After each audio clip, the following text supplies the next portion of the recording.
When a quiet neighborhood in Japan wakes up, the morning commute looks remarkably peaceful. The streets are clean and the sidewalks are orderly. But if you watch closely, you'll spot something that catches a lot of international visitors off guard.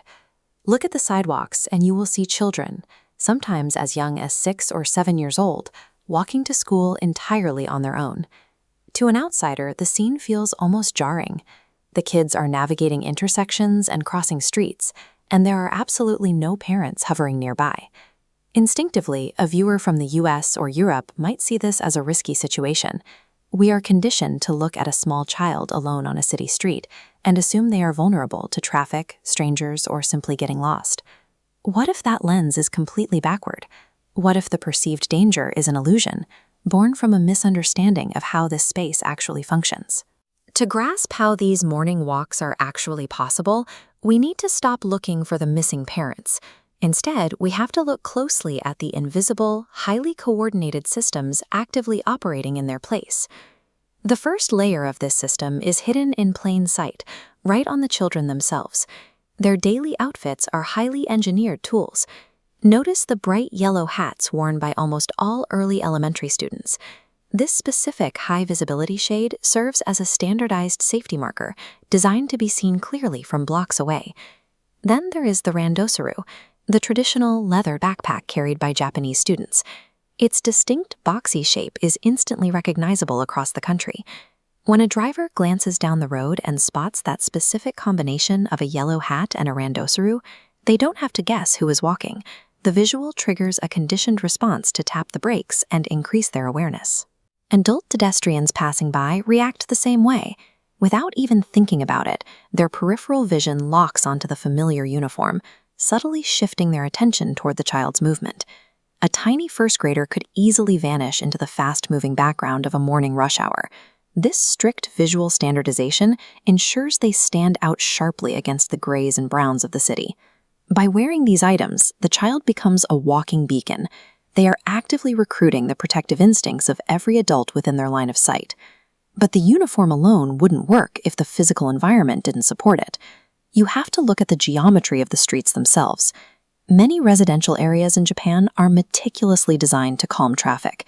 Sidewalks are swept clean, narrow lanes restrict vehicle speeds, and corners prevent blind spots. Layered on top of that physical design is an active human element. At critical, busy intersections, dedicated volunteers step into the road with flags to halt cars and guide groups safely across the asphalt.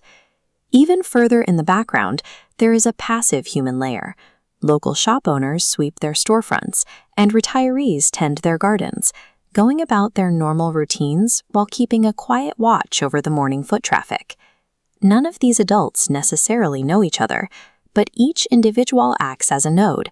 Together, they form a continuous, overlapping chain of observation, spanning the entire route from the front door to the school gate.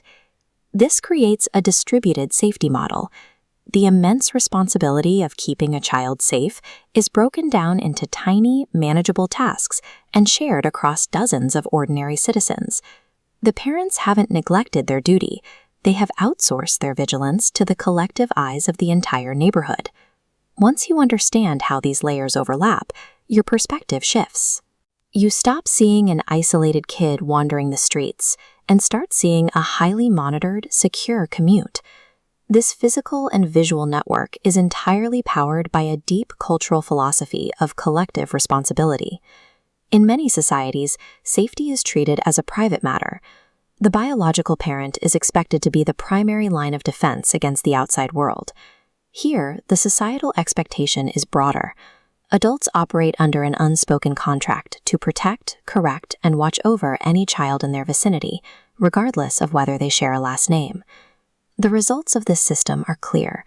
Without adults managing every single step, kids organically develop sharp spatial awareness, self-reliance, and a quiet confidence in their own abilities. Overprotective hovering begins to look unnecessary when the open environment itself is cultivated to act as a guardian. Watching a child navigate these streets is a remarkable achievement in human cooperation, transcending the scope of simple infrastructure. It happens thousands of times every morning, powered entirely by ordinary people looking out for one another.